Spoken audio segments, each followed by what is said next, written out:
కర్నూలులో తెల్లవారుజామున జరిగినటువంటి అగ్ని ప్రమాదం తీవ్ర విషాదాన్ని నింపింది. ఈ అగ్ని ప్రమాద ఘటనలో సుమారుగా 15 మంది మృత్యువాత పడ్డారు. ఇంకా మరికొందరి మృతదేహాలు కూడా గుర్తించాల్సి ఉంది. అయితే మృతి చెందిన వారి మృతదేహాలు కూడా గుర్తుపట్టలేని విధంగా మారిపోయాయి. అయితే ఈ అగ్ని ప్రమాద ఘటనలో బెంగళూరుకు సంబంధించినటువంటి తల్లి కుమారుడు ఇద్దరు మృత్యువాత పడ్డారు.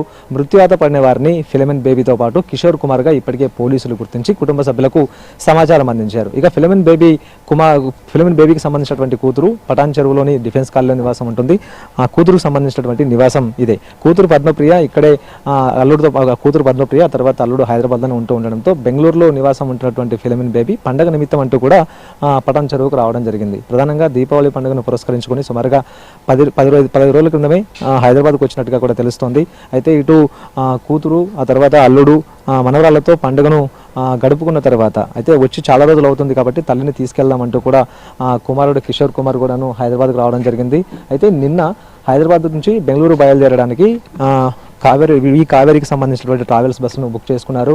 అనంతరం ఇద్దరు కూడాను రాత్రి 8 గంటల ప్రాంతంలో పటాన్ చెరువులో ఈ బస్సు ఎక్కి అనంతరం బయలుదేరేటువంటి సందర్భం. సుమారుగా ఉదయం 3 నుంచి 3:30 గంటల మధ్య ప్రాంతంలో జరిగినటువంటి ఈ బస్సు అగ్ని ప్రమాద ఘటనలో ఇద్దరు కూడాను మృత్యువాత పడ్డారు. అనంతరం ఈ ఇద్దరు మృతదేహాలను గుర్తించినటువంటి పోలీసులు కుటుంబ సభ్యులకు సమాచారం అందించారు.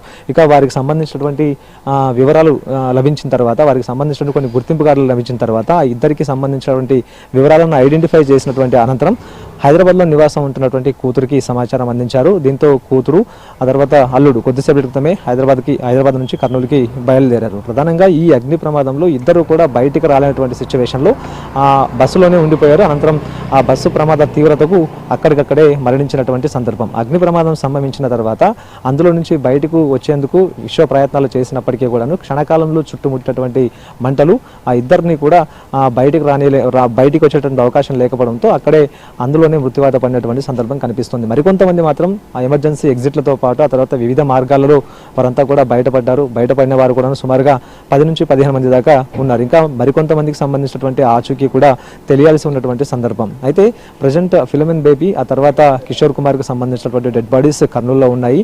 సో పంచనామా అనంతరం ఇక కుటుంబ సభ్యులకు ఈ డెడ్ బాడీలను కూడా అప్పగించేటటువంటి అవకాశం అయితే కనిపిస్తోంది. ప్రధానంగా చాలా కాలంగా కూడా ఆమె ఆ ఫిలమెన్ బేబీ బెంగళూరులోనే ఉంటూ ఉంది. సో ఆమెకు కూతురు మాత్రమే ఉంది. ఇదే నేపథ్యంలో పండగ ఆమెతో సరదాగా గడుపుదామంటూ కూడా ఆమె 15 రోజుల క్రితమే హైదరాబాద్కు రావడం ఇక్కడే ఉండిపోయింది కూడా. అయితే చాలా కాలం 15 రోజుల తర్వాత ఇక్కడ నుంచి తీసుకెళ్దామంటూ కూడా కిషోర్ కుమార్ రావడం, కిషోర్ కుమార్ కూడా ఈ అగ్ని ప్రమాద ఘటనలో మరణించడంతో ప్రస్తుతం పద్మప్రియ నివాసంలో విషాద ఛాయలు అలుముకున్నాయంటూ కూడా చెప్పుకోవచ్చు. ఇక తల్లికి సంబంధించినటువంటి మరణ వార్త ఆ తర్వాత సోదరునికి సంబంధించినటువంటి మరణ వార్త విన్న తర్వాత పద్మప్రియ కుప్పకూలిపోయారు. అనంతరం ఇటు కర్నూలుకు బయలుదేరారు. పంచనామా అనంతరం ఈ ఇద్దరి మృతదేహాలను ఇటు కుటుంబ సభ్యులకు అప్పగించేటటువంటి అవకాశం అయితే కనిపిస్తుంది. సో మొత్తానికి ఈ అగ్ని ప్రమాద ఘటన చాలా కుటుంబాల్లో తీవ్ర విషాదాన్ని నింపిందంటూ చెప్పుకోవచ్చు. కెమెరా పర్సన్ ప్రమోద్తో కలిసి శశి, ఏబీ నానజ్యోతి, పటాన్ చెరువు నుంచి.